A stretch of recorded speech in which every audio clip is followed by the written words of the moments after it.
This is my ward councillor, Nicola Jowell.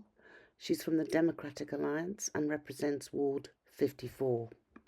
She apparently lived in an area with several severe crime incidents in 2008. Since then, she has volunteered for community safety work and is an active community activist.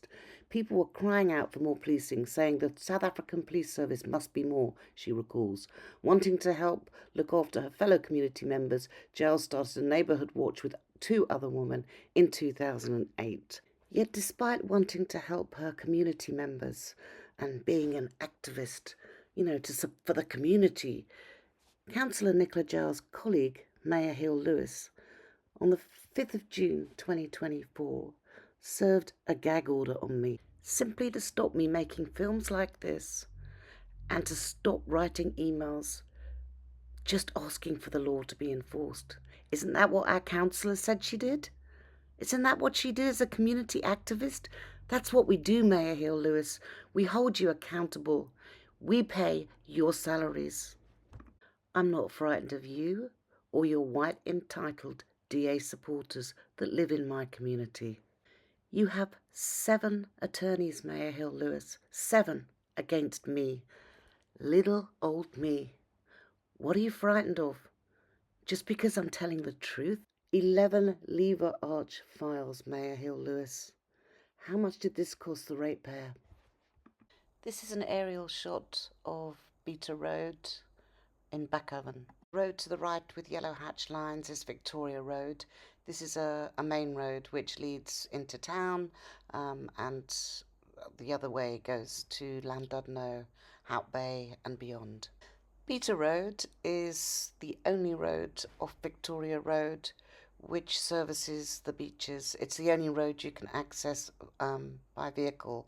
And the bottom left, you'll see that's where the NSRI, the sea rescue, is.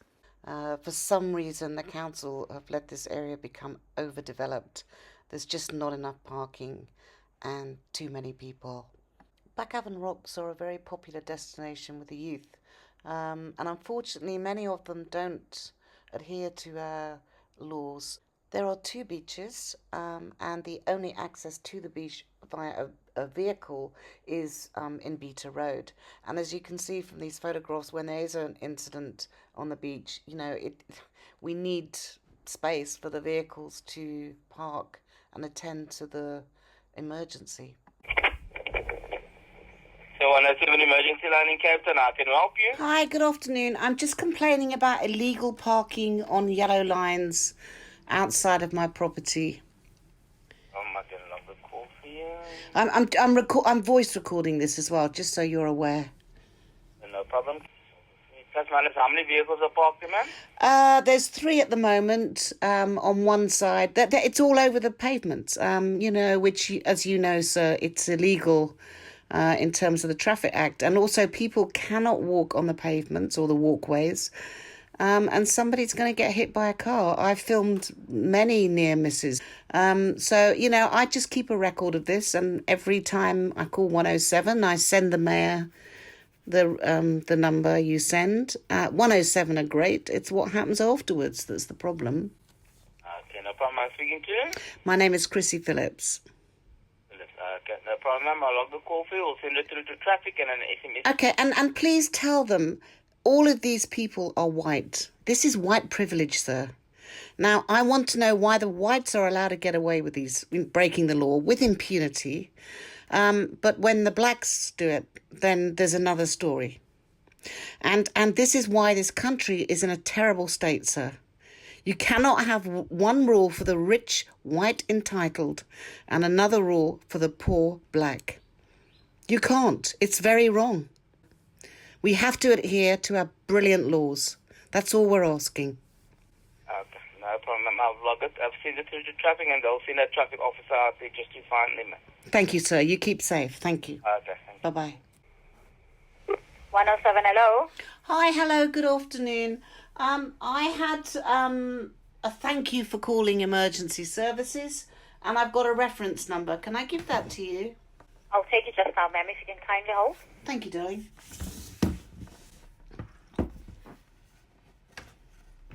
And Can I have the reference number, please? Yeah, I just want to let you know, my love, that I'm actually recording this for record, okay? Problem.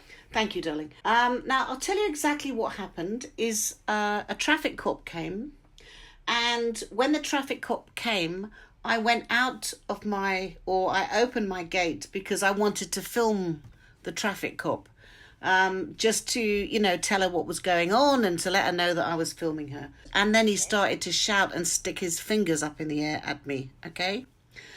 So I've got all of this on video, and the young lady who came, the traffic cop, was fabulous, and she was very professional. She didn't take anybody's side. She was a very nice lady. But I was filming it, and I have to for the record because these people are very aggressive here, and I'm a lady, and they're misogynist basically. So I don't know why, but this man came out approaching the traffic cop. He's coming out of a Blue Views rental, which belongs to Tony Stern, and currently being rented by a gentleman called Grant Back. And the red cross marks the gate where the man was coming from. And she was ticketing a car that was across the road. It had nothing to do with him. It had nothing to do with his property. But I have reported him previously. Do you see what I'm saying? Yeah. So obviously, I'm trying to do my civic duty here and save people from being killed. But the fact is, I don't need anybody sticking their fingers up at me just because I'm trying to uphold the law. Awesome. Okay, just so you know, ma'am, the officer that came out has noted that, or rather given feedback that she's ticketed 17 vehicles there. Oh, and you know what? I loved her. She was so, because I said to my husband, I've just had the fingers put up to me, and he said, why didn't you tell her? I said, because I didn't want to put her in a position. Yeah. Number one, she's a lady. Number two, she's black. We're two white people, right? And whatever anybody says, that puts them in an awkward position, right? And I don't want her to feel that she has to decide. I don't care if she says he was absolutely right, but I don't want to put her in that position. Oh, yes. You know what I'm saying? So the very next day, as usual, a car tipped up and parked outside illegally on the walkway outside of Mr. Stern's house. And 2 hours later, a cop car arrived. And if you look to the left of picture, you'll see a man in a green shirt coming out of the Blue Views rental. So now we're looking towards the sea, going down Beta Road. My property is to the left, and you'll see the cop car drove past my property.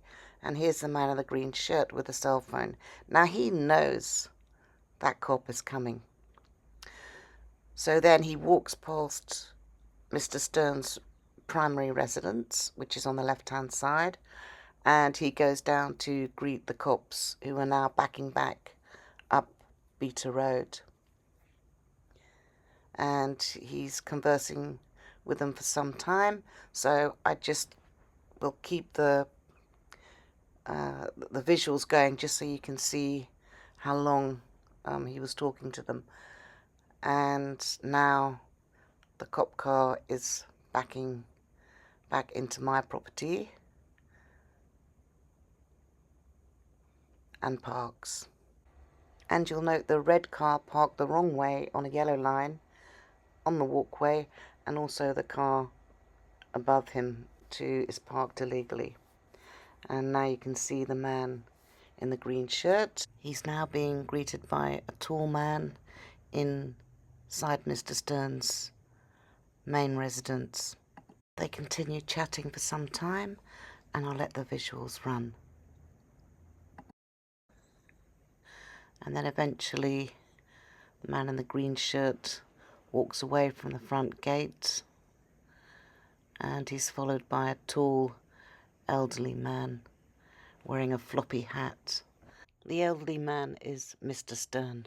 So they're hiding from my security camera and standing in front of Mr. Stern's garage, which is marked with a red cross. And then if you looked to the right of picture, the yellow cross indicates Mr. Stern's front gate of his main residence. I'll just keep the visuals running.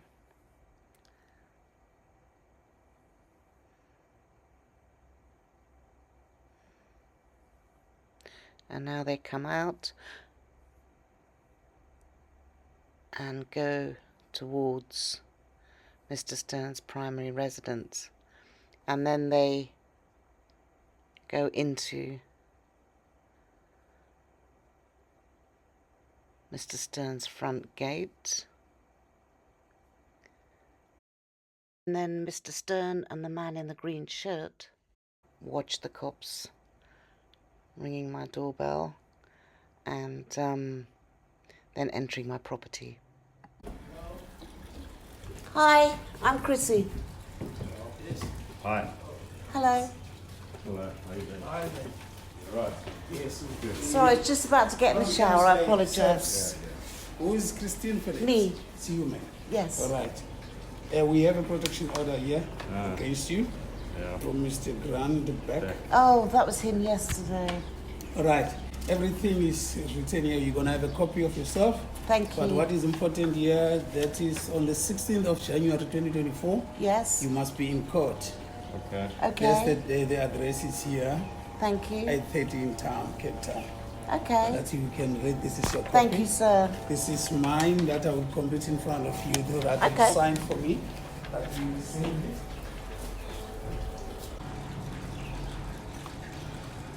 I, Sajini Kaka, that will be me. Certify that I have delivered a copy of a protection order to Christine Phillips. The corp is incorrect. It's called a notice to show cause. It is not a protection order. Christine Phillips. Yeah. Okay. And whilst I'm being served by the cops, you will note to the left of picture Tony Stern and the man in the green shirt peering outside Mr. Stern's front gate. All right. Time now is It's now 25 past 3. 15:25. So you agree to sign? Yes, Okay. I'm happy to sign. Okay. The month is November.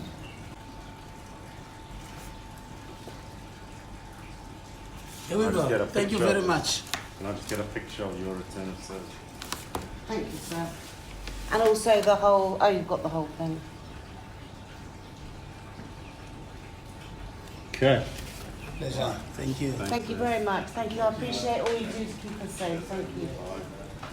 Are you from Camps Bay Police Station?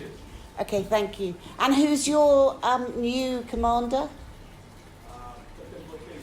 Captain Fortain. Okay. And you know the Tony Stern well, yeah? Tony Stern. He's the guy who owns all these properties here, and also the hotel behind the police station. Yeah, you know him. Everyone knows him. So the cops leave my property, and you'll notice the man in the green shirt, who's been looking and spying all the time, now comes out and acknowledges the cops. This lady coming down on the scooter is on her way to another Tony Stern Blue Views rental, and the entrance is marked with a blue cross. The lady on the bike stops and converses with a man in the green shirt, and then the cops leave. The cops then drive down Beta Road towards the sea. The picture to the left is Blue Views 5 Beta Road rental property where the lady enters. The cops are backing back into another Blue Views property owned by Tony Stern. The man in the green shirt, bottom right of picture, then enters Grant Back's rented property. He then waves at the cops, and then the cops leave Beta Road and turn left into Victoria Road, I assume towards the Camps Bay Police Station. And the lady who's parked outside of Mr. Stern's primary residence for most of the day illegally on the walkway, when he's got a multitude of garages and other parking spaces, backs into Beta Road and leaves. So on the 4th of January 2024, I got an email from Godbury Africa, the Principal Inspector from West 1 Greenpoint Traffic Safety and Security. Good day all. Miss Phillips, your concern is noted. AC Inspector Ludwig this is for your attention. Inspector Stoffel Slamet, please ensure daily enforcement with daily feedback. Please deploy the points men to Beta Road till 31st of January 2024. Inspector Turner Makutu, please ensure that you attend this complaint daily with daily feedback. Please make sure use of tow trucks for any vehicle parking in a manner causing obstruction. Inspectors, please acknowledge my instruction. Needless to say, here I am sitting in September 2024 and absolutely nothing's happened, and all my requests for Godfrey Africa's reports remain unanswered. In terms of Rule 28, I then served Mr. Stern with a joinder application, and my founding affidavit included that film that you've just seen. This is Rael Goodkin, who's from a legal firm called Worksmans, and he was my attorney in 2014 and 2016 when I had a case against the city, which is still ongoing today in a damages action matter and a bill of costs matter. And this is my attorney, Barry Varkle, and what follows is an extraordinary WhatsApp exchange between Barry Varkle and Rael Goodkin on the 8th of January 2024. Hi Barry, trust you well. Just letting you know that we are coming on record from Tony Stern. Regards. Hi Rael, I don't see how you can act when you previously represented Chrissy in subject matter that is also part and parcel of this case with Tony. So you would be conflicted. Regards, Barry. Hi Barry, we considered that very issue. Brian acted for Chrissy and then terminated his mandate, and Brian has subsequently left the firm 2 years ago already. This dispute, where you are trying to join him to an unrelated protection order, is utter nonsense, and no conflict exists. That precludes us from acting for Tony. Regards, Rael. You do so at your own risk. I will apply for you to be removed from the case. Barry, be my guest, and you should know by now I don't fall to threats. If I recall, my involvement related to the fee dispute Chrissy had with Brian. Okay, Rael. However, you're wrong there about your involvement in the case. Perhaps you forgot. You also don't need to say silly things to me about your not falling to threats. Let's keep it civilized and polite. Thank you, Barry. Then on the 12th of January 2024, Mr. Back then emailed me the following. Mrs. Phillips, consider this notice as the withdrawal of my harassment application. The attached letter outlines this decision, effective immediately. I am blocking your email and that of Mr. Varkle. Your incessant surveillance and documentation of every detail on Beta Road have not gone unnoticed. It's quite telling of your obsessive and frankly psychotic behaviour.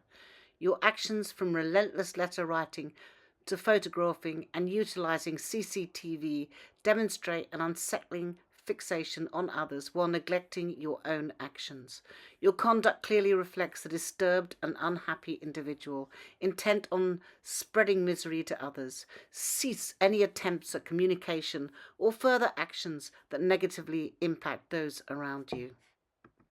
Attached to this letter was another withdrawal letter. Dear Mrs. Phillips, I am writing to formally inform you of my decision to withdraw the harassment application that I initiated against you in the Magistrate's Court. I approached the South African Police Services in Camps Bay and provided them with a detailed account of your behaviour. I showed them the emails that I received and the photographs that you sent without the permission of my wife and me. Following their advice, I proceeded to approach the Magistrate's Court and I duly filed the application. While I maintain my belief that your conduct breached the provisions of the Protection of Personal Information Act 2013, I find it necessary to withdraw the application after receiving an extensive affidavit from you which, regrettably, did not address the core issues of the case. Instead, it delved into unrelated matters, making it apparent that engaging in further legal proceedings would be an unproductive use of both my time and that of the court. Accordingly, I hereby formally withdraw the application scheduled for January the 16th, 2024. I will be delivering a copy of this email to the magistrate before the specified date, confirming the withdrawal. I wish to emphasise that despite withdrawing the application, I do not consent or agree to any photographing or capturing of images of any nature of myself, my family, or any guest present on the premises I am currently renting. Your conduct is perceived as a flagrant violation of the Protection of Personal Information Act, POPA, and my family's right to privacy, and I am reserving my rights in this regard. Please be advised this decision does not diminish my concerns regarding the infringement on my privacy rights. Thank you for your attention to this matter. Yours sincerely, Grant Back. Grant Back knows nothing about me. He knows nothing about my activism. In a small way, I try and keep this community safe. 2 women were saved from drowning at Backhaven Beach, and on the 30th of March, I wrote to Greg Olofs to thank him. I refer below to a Tuesday 24th of March 2022 article with regards to 2 women saved by the pink lifebuoy erected on Backhaven Beach. There have been others too saved by this lifebuoy. I've been very touched by the Backhaven residents phoning me, sending me the article to thank me, as they too are part of my relentless perseverance to have it installed. I refer you to the email trail below explaining some of my involvement in the installation of the lifebuoy on Backhaven Beach. My endeavours were not for the faint-hearted, as I am treated as a pariah by the DA Ward Councillor Jal, DA officials and City Council. I want to thank Greg Olofs and Ruth Adams personally for listening to me and treating me with respect, for working with me, the Backhaven residents, and for listening with understanding, taking responsibility when we were pushed from pillar to post. Thank you both for kicking butt and getting the lifebuoy installed urgently during the unprecedented time of COVID lockdown. It is much appreciated, and keep safe. Greg replied, "Hi Chrissy, thank you very much for the email. I appreciate it. 2 women have you to thank for their rescue." That to me makes it all worthwhile. And whatever they say about me, I don't care. We expected Rael Goodkin and Tony Stern to appear in court, but they never turned up and never told us they weren't coming. I was not aware that Mr. Grant had legal representation until I arrived at the court, where I saw an Ethan Corner from Dunster's attorneys. With him was a lady called Jade Asperling, who is a junior counsel, and she marched up to us outside the court before the hearing, where she was extremely rude and quite aggressive and just totally ignored me, pulling away my attorney, Mr. Markle. This is very unbecoming from an officer of the court.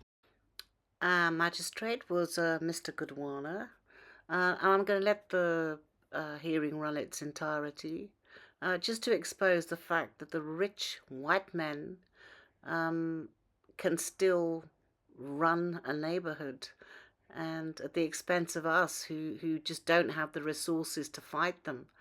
Not only do they have the city of Cape Town on their side, but they are able to get the camps-based SAPS on their side too. And this isn't just a problem in my neighbourhood. It's a problem all over South Africa. And if we don't stand up and fight it, it's going to continue. White entitlement will continue. Morning, Your Worship. Once again. Good morning, Your Worship.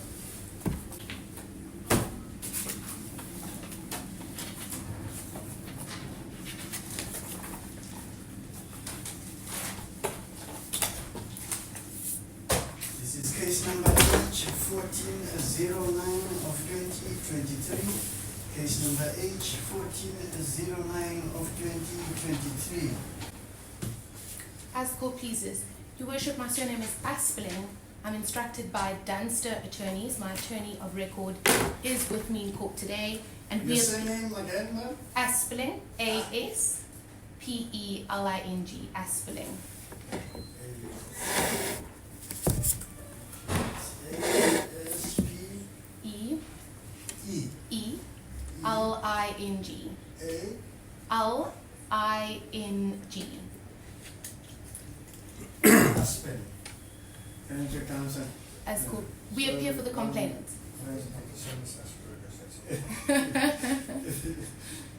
Sorry, counsel.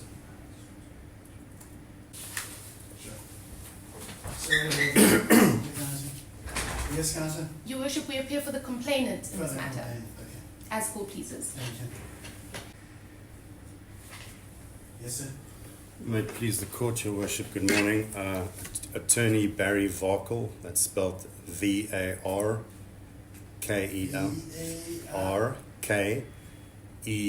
Varkel. First name Barry. Varkel. Yeah, that is Thank correct, you. your worship. I appear on behalf of the respondent. First and second, No, just the first. just the first. Correct. Okay. Thank you, ma'am. Thank you, Mr. Black. Thank you, Your Worship. Perhaps, Your Worship, my learned friend can indicate to the court what her intention is right now on behalf of her client, because there was a withdrawal letter of sorts that was filed which didn't really constitute a withdrawal. So if she could perhaps paint the picture of what she intends to do today. Thank Okay, you. fine. Thank you, sir. Yes, Advocate Aspen. Your Worship, I have just two matters of housekeeping to address first. Okay, fine. I do have a notice of appointment as attorneys of record, a formal notice of appointment. With Your Worship's leave, might I hand up a copy? You may approach now. Okay. Then the second matter of housekeeping, and it's an important correction that needs to be made.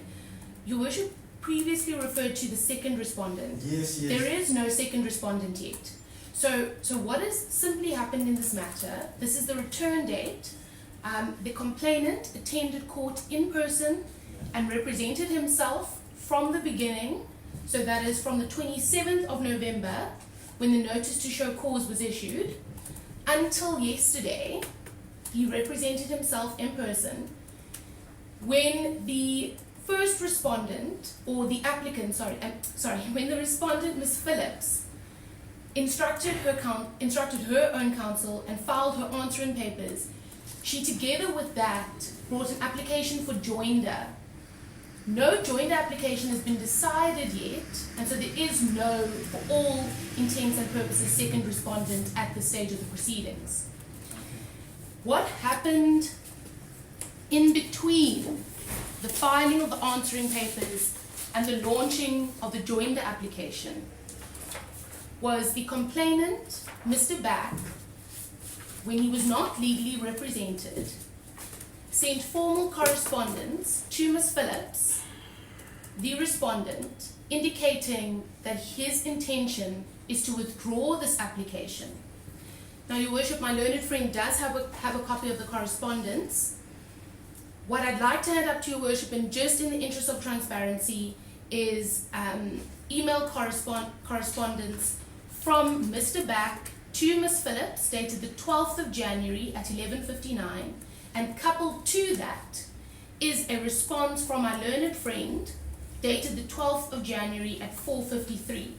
Might I hand up a copy of that in order to assist the court with my further address on the withdrawal? Your Worship, Before if I may object to that, the only application before court today is as follows. One, the original application with the notice to show cause, with today being the return date. Two, and I must correct my learned friend, the application for joinder was filed on the 30th of December 2023, and the opposing papers were filed on the 7th of January 2023. The opposing papers for what? Okay, so the joinder application For the joinder or for the main application? the main, the opposing affidavit, the answering affidavit as such for the main application was filed on the 7th of January this year. The joinder application for the joinder, to join the second respondent, Mr. Stern, this was filed previously on the 30th of December 2023. Now, the respondent will not engage in a situation now where correspondence is handed up that's not under cover of any affidavit. If my learned friend wishes to hand up correspondence, then she must get her client to post an affidavit, and it can be dealt with accordingly. Right now, we're in court for two things. One, the joinder application, and two, the return date. She is correct in stating that her client filed something on his own where he said certain things and indicated that he did want to withdraw in correspondence, in open correspondence. He also said that he would file that with the court. I don't know whether he did or he didn't, but I think what my learned friend needs to do is to indicate to the court right now what exactly she intends doing. Is she going to withdraw the case and tender costs? Is she going to proceed with the case?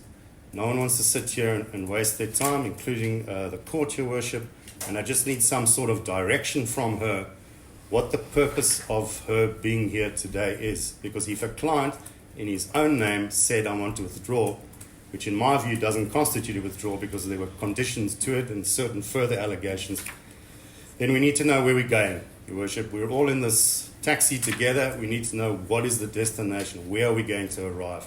I don't know what that is right now. Thank you, Your Worship. Your Worship, might I ask that my learned friend and I both approach the bench for a moment? Thank you. Okay, what is the purpose of that? Wait, counsel, still. Why? Sorry. Your Worship, there's an ethical issue that I'd like to address, and it's most unbecoming to address that with members of the public in court. This was bizarre.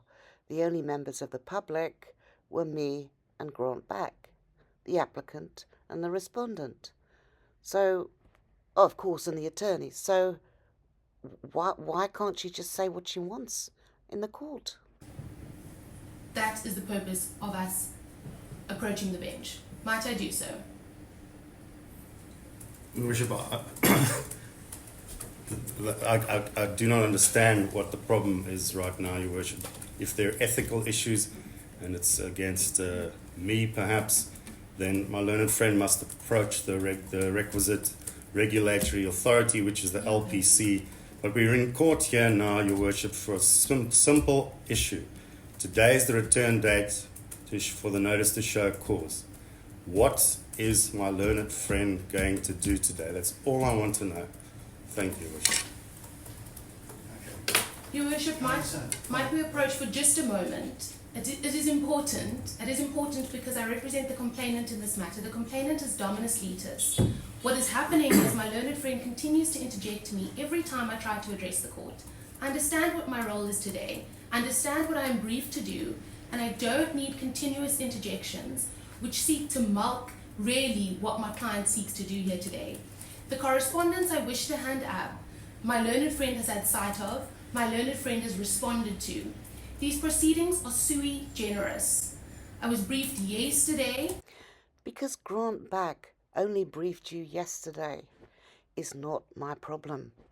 The fact is, Miss Aspeling, your client has cost me a lot of money and a lot of time for my attorney. It's not acceptable. He should have briefed you before.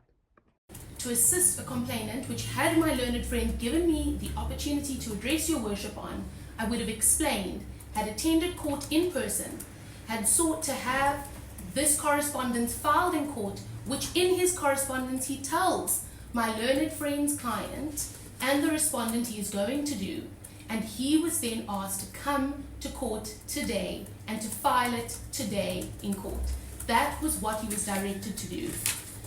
The correspondence I'm seeking to hand up is not in any way going to detract from what I'm going to address your worship on. It simply irons out, number one, that the complainant wishes to withdraw these proceedings. It then irons out a second issue, and the second issue relates to costs. The reason why that second issue is important is because my learned friend in response raises a number of objections to the withdrawal. That's the first thing. And the second issue that he raises is the issue of costs. Now, had I been able to address your worship in full, I would have been able to ventilate those submissions. However, to assist your worship to be able to follow my address, which both my learned friend and I have sight of, I seek to hand up this correspondence, which might I emphasize, your worship, the complainant, as a lay person, when he was not legally represented, deposed to and made a decision to provide to my learned friend and to this court. Fine. Counsel, let me start with the issue of you handing out some correspondence. Yes. Let's address it in a formal way. If there's any correspondence that you desire maybe to hand to me, that with respect. Otherwise now it's going to be like you're addressing the court from the bar. you really, if you want to put anything, you have to put an affidavit so that the court will be in a position. I have not seen even what is the argument all about, with respect. Yes, Your Worship. I don't know what is the issue. What I know is the return date myself. Yes, Your Worship. Well, for good reason. Number one, these proceedings are sui generis because they're there to actually help a lay litigant. They're there to decrease the costs of a lay litigant. And She's no longer a lay litigant today. Mr. Back, Mr. Because Back. you are here. Yes. We will. Mr. Back, fine. He's no longer a lay litigant. You are here. And Mr. Vakar is here for the other side. Yes. Whatever has happened now, with respect, if it has to be corrected because he is a lay person, you are here. All right. Then might I stand the matter down for just a moment? I understand the court's direction. My client will depose to a handwritten affidavit annexing these 2 bits of correspondence, and then with Your Worship's leave, might we call the matter up as soon as that is done? No, why do I have to do that? What are we doing today? Okay, give me an indication what is happening today. My instruction. Because what I see, it is the return date today. Yes. Then what is the position with regards to the return date? The complainant wishes to withdraw his application. Fine. The complainant wishes to withdraw the application. Yes, Okay. Your Worship. Let's stick with that. Then I will have to afford Mr. Vakar an opportunity then to tell me whether is he opposed to that or not. In my submission, there can be no opposition. And I say that. No. It's your clients, you are requesting, you are informing the court that you want to withdraw the application. Remember, the respondent is before court now. Yes, Your Worship. So if you are withdrawing, it is protocol that the respondent, whether he accepts that or not, it's going to be on the part of the. That's when I'm going to hear the issue with regards to costs, if I have it here. That's fine, Your Worship. But the applicant is dominus litis. The applicant is the dominant litigant. It is the applicant who comes to this court Yes. and alleges a harm and seeks the recourse of this court. Accept. It is the respondent who is simply here to answer and to confirm to the court whether or not an order needs to be made to protect the applicant. If the applicant wishes to withdraw, there can be no objection to the withdrawal. There can be no, a respondent cannot say that I object to a withdrawal. It is not the respondent's place. My learned friend referred to the analogy of us all being in a taxi. It is the applicant who is driving that taxi, and it is the applicant who then has the election of whether he wants to stop and disengage or whether he wants to continue. In respect of costs, Your Worship. Don't address the issue of cost until it is raised by the respondent. As court pleases. Your position is that the applicant is withdrawing the application. Yes. Yes. Let's leave it there. Mr. Vakar, on your side, the applicant is withdrawing the application. Thank you, Your Worship. To carry on with the taxi metaphor, we now know we're going in a certain direction of a certain destination. We've stopped at the garage to get something to eat, but we don't know exactly how or when we're going to arrive at that destination. The position is this.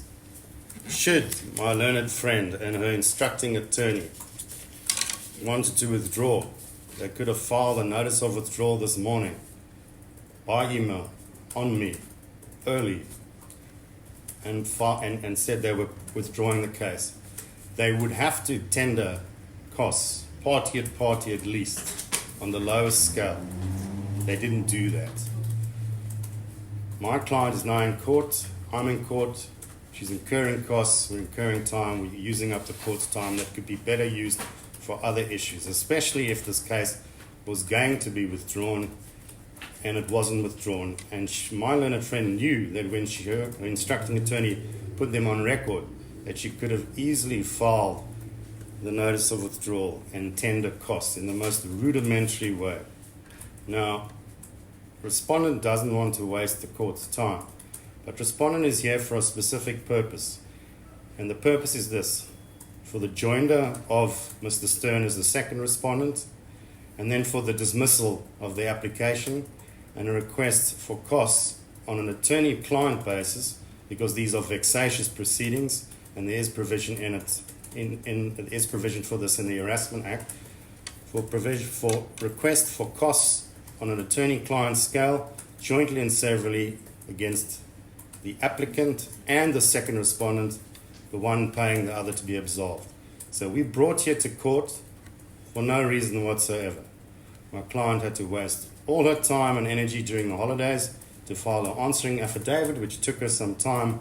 She brought, prior to that, the jointer application of Mr. Stern, and now we're here on the return day on the notice to show cause, and we basically, I still don't understand what exactly she wants to do, my learned friend, but it would seem that she wants to withdraw, but she doesn't want to tender costs. So what I move for, Your Worship, is the joiner of the second respondent, and then the dismissal of the application by the respondent with a punitive costs order against him and the second respondent. That is where we are, Your Worship. Thank you. Okay, before you, okay, Counsel, let me give you an opportunity first before I say something.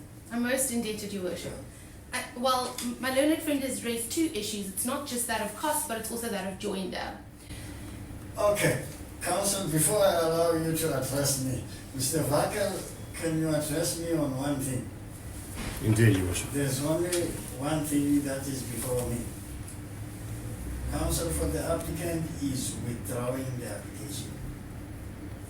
You accept that or you are opposed to that? I accept it on the basis that costs are tendered. Okay, fine. Yes, Counsel. Your Worship, the issue of costs is a separate issue entirely. The withdrawal of the matter is one issue. It relates to the merits of the matter. The issue of costs is separate. These proceedings are sui generis, but all that means is it changes the test for costs, which I'll address Your Worship on in a moment.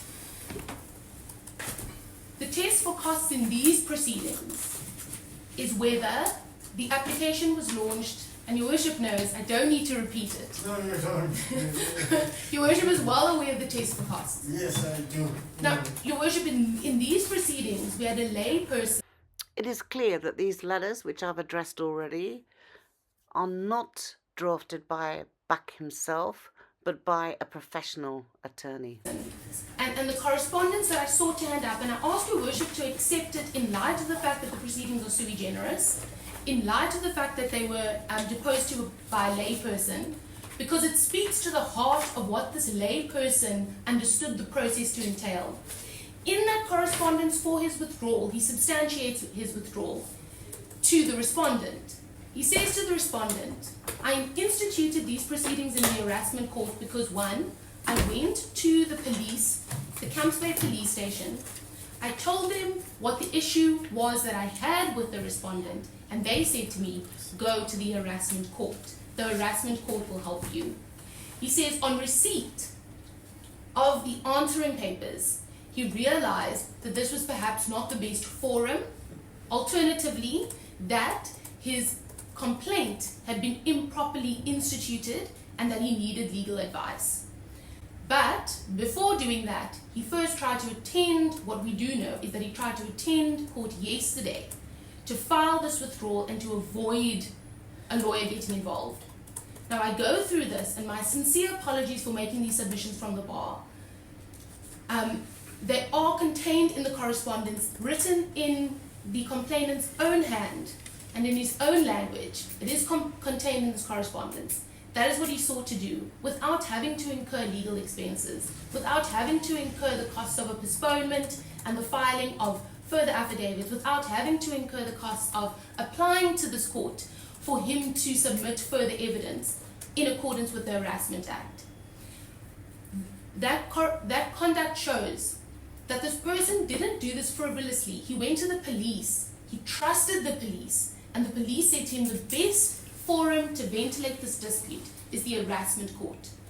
After receiving an answering affidavit, he realized that perhaps this was not the best place to do so, and he realized that perhaps this was not the place he was going to get the relief he sought, and further that perhaps his complaint should have been taken to legal practitioners to assist him with formulating that complaint to get the desired relief.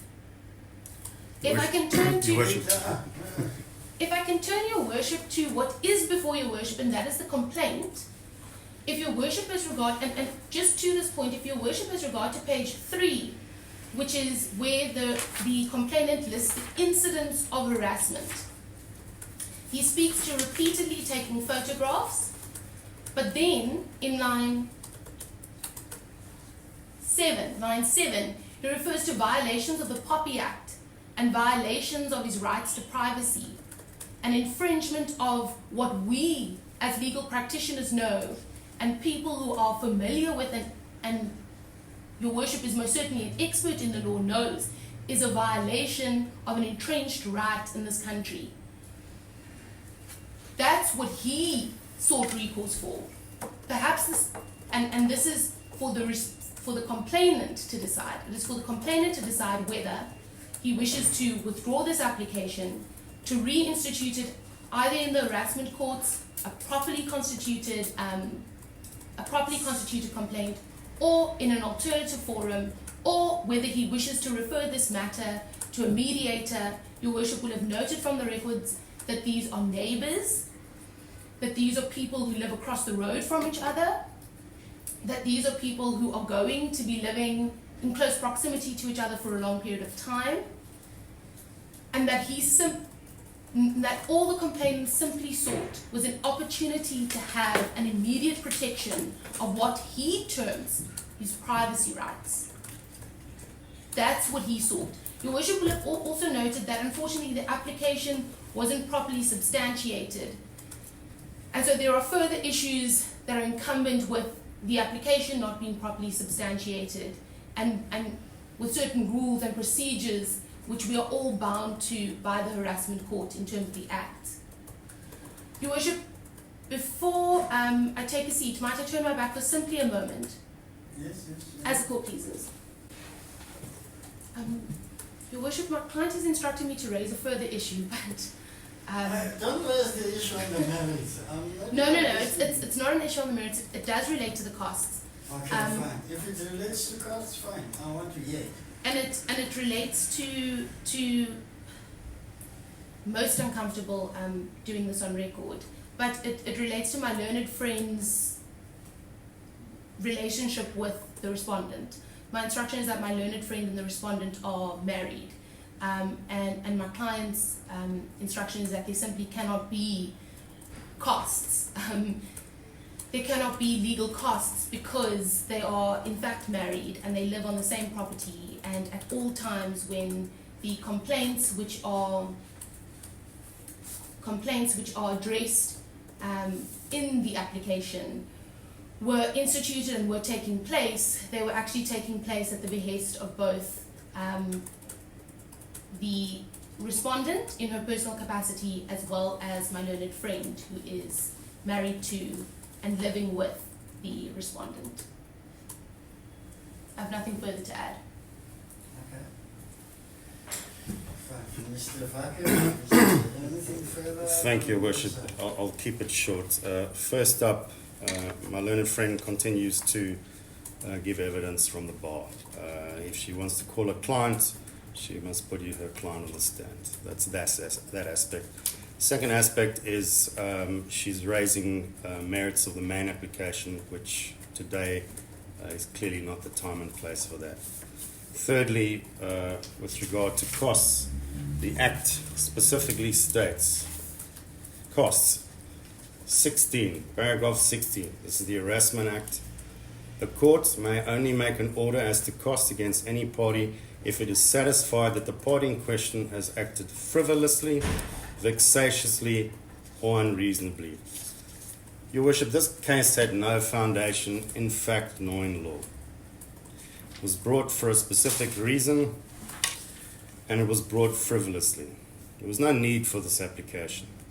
If there was a need for this application, then quite clearly, when respondents received the answering affidavit of, at least when applicant received the answering affidavit of respondent, he would have then filed a replying affidavit. That in itself speaks for itself. He knows there's no merit. And that's why he withdrew. In his strange personal letter that he filed, which wasn't an actual withdrawal, as I said, and then now in court formally.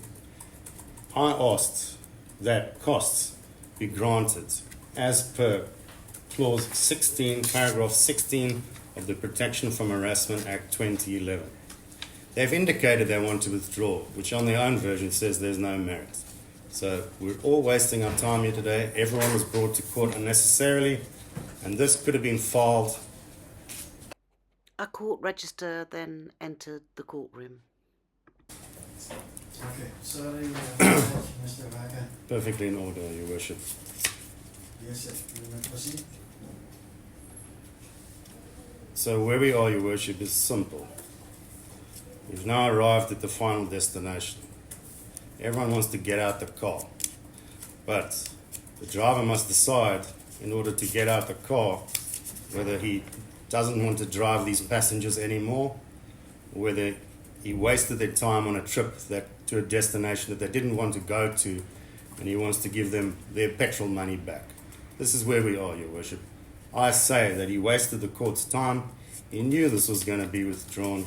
He withdrew it himself in his strange layman's way, but that had legal ramifications because it didn't tender costs, and there were further defamatory allegations made against the respondent. So I now leave it in the court's hands to decide on costs, and I move for costs on a thank you. Before you sit down, I always have one question in this court. We know here the proceedings are a little bit sui generis. Correct. I always ask this question. I'm not going to go to the merits. The merits are off. The application is withdrawn. How does the court determine whether the application is frivolous, vexatious, or unreasonable? How do I determine that if I've not gone to the merits? Then the matter, indeed, Your Worship, yes, that is a good point. And I then always ask that question in this court, not because it's you. I'm unable to do that because I've not dealt with the merits. So if an application is withdrawn, my hands are tied. Hence, my question. Counsel for the applicant might not have understood it from the beginning. I'm asking that question solely when I ask, are you objecting to the withdrawal or not? no, I'm not objecting to the If withdrawal. you're not objecting to the withdrawal, the matter is withdrawn. I cannot deal with anything surrounding the merits. The merits are not before me. Because the application is withdrawn, I would say maybe from my side prematurely, because I cannot be in a position to deal with the merits. And if I cannot deal with the merits, then I cannot make a finding with regards to whether the application is vexatious or unreasonable or frivolous. That's my main position with regards to the issue of cost. It's different if it was in an ordinary civil matter, maybe in the civil court, because the issue surrounding cost is different. But with regards to the Harassment Act, there are specifics with regards to how can a legal order as to cost. On those grounds, I'm unable to make an order as to cost. The application is withdrawn, I will accept. Each party will have to pay its own cost with respect. So that completes the matter. As the court please, Your Worship. As the court pleases. Thank you.